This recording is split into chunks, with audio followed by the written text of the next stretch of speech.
what's up, YouTube? It's Richie from Boston. It is March 16th, 2017, and you're probably familiar with this website. This is 𝗦𝗵𝗿𝗵1968.com. Now, I've had the chance to talk to Nicholson numerous times, and he has gotten a lot of slack, a lot of flack, a lot of hate, and a lot of trolls over the years for his views on things, mostly transhumanism. As you can see from his icon right here, it's half man and it's half machine. And people are like, that's totally ridiculous. That's never going to happen. Not in our lifetimes, at least. You know what I'm saying? But if people actually pay attention and look at what's being presented to them at all times via music, movies, television, commercials, everything, they have made their plans pretty much crystal clear. You cannot miss it. This phone commercial shows the guy getting strapped up, the right arm and his forehead. You see what I mean? And the phone is becoming part of him through his DNA. They show all of it. It's pretty clear to see. The DNA synapses are firing. Everything's changing. It goes right through his bloodstream. There it is. There it is. There's their intent. There's their plan. But you're probably still looking at this going, this is so far away. This is only a commercial. This stuff couldn't possibly be real. And if they do, I'm not going to take it anyways. I'll never take the mark of the beast. Everybody says that. And it's natural. Why would you?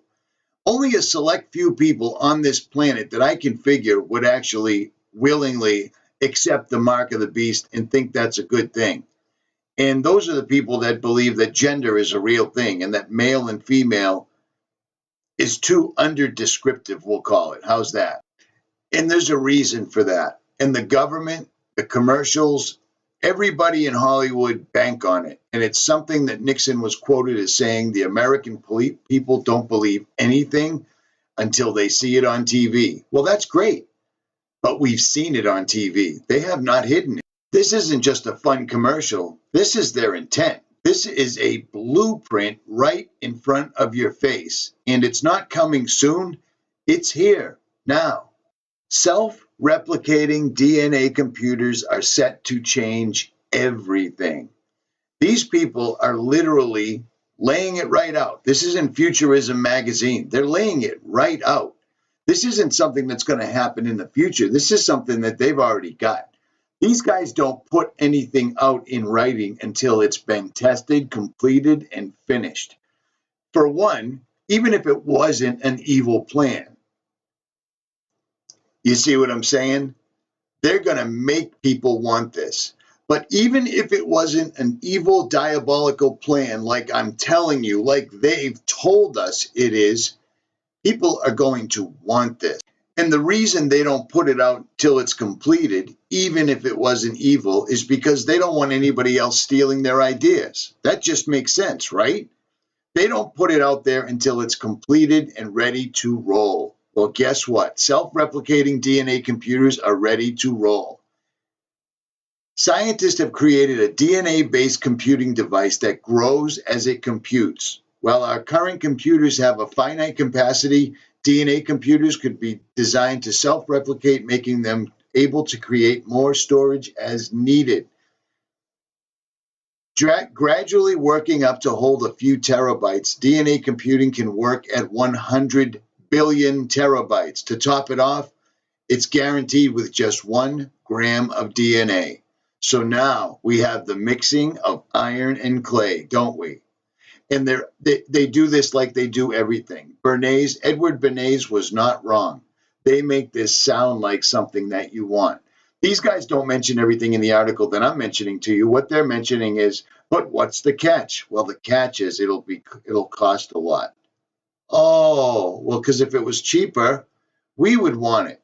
You see what I'm saying? This is exactly what we were telling you for the longest time is coming right down the pike. And don't even think it's not completed, because of course it is. Of course it's completely.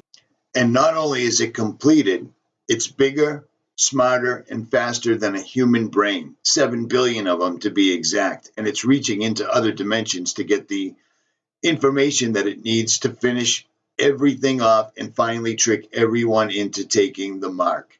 This is nothing new. This has happened before. This is not the first time where the mixing of DNA and computers have happened. Our entire history is a lie. You're better off listening to mythological things for our real history, as far as I can see.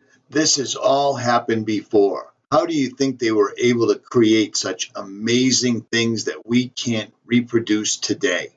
Imagine what it would take to build something like this if you had never seen something like this. It's just otherworldly. It's been here before. 𝗦𝗵𝗿𝗵 sums it up perfectly. The Book of Giants describes in detail how the fallen angels insidiously corrupted the genetics of all flesh on the earth. It tells us specifically that 200 donkeys, 200 asses, 200 rams of the flock, 200 goats, 200 beasts of the field, from every animal, from every bird, were selected for miscegenation.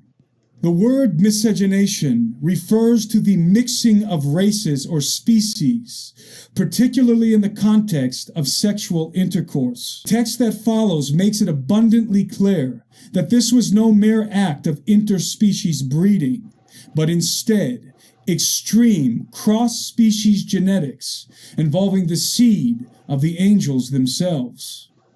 They defiled. They begot giants and monsters. They begot, and behold, all the earth was corrupted. It is important to note that not only were giants begotten of the fallen angels, but also monsters. According to the text, giants and monsters are two very distinct designations. Scripture validates that when angels inseminate human women, giant angel-human hybrid beings are generated. We can infer then that when angels inseminate animals, monstrous angel-animal hybrid beings are generated, varying in appearance according to their respective species. These hybrid monsters could very well have been sentient, conscious, with the ability to think and reason like us, at least in some cases, probably dependent on the degree of angelic genetic markers present in their genomes. In fact, the notions of sentience among the hybrid monsters seems to be presupposed in a particular section of the manuscript. Thereupon 2 of them had dreams, and the sleep of their eyes fled from them. And they arose and came to and told their dreams, and said in the assembly of their comrades, the monsters. This text assumes that at least some of the monsters were sentient, because they could hear and understand the words of their comrades, the giants, and presumably speak in their language. Although these monsters were in a sense the stepbrothers of the giants, having the same fathers, they seemed to be of an inferior caste. Whereas their fathers were angelic watchers, their mothers were literally beasts. We can therefore infer that their intellectual capacity was less than that of the giants, who were born of human mothers.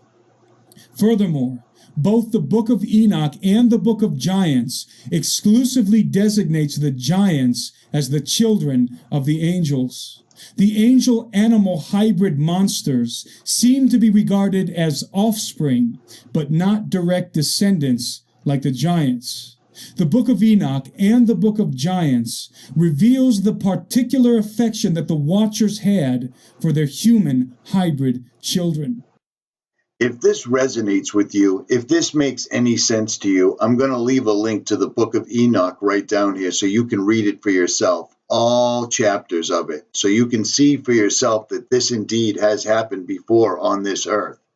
All 105 chapters will be in the description, as well as links to 𝗦𝗵𝗿𝗵's work and links to Nicholson 1968's. There is indeed nothing new under the sun, and it makes sense if you really think about it for what it actually says. Richie from Boston, we are living in interesting days. I am out. Like, share, subscribe, or don't.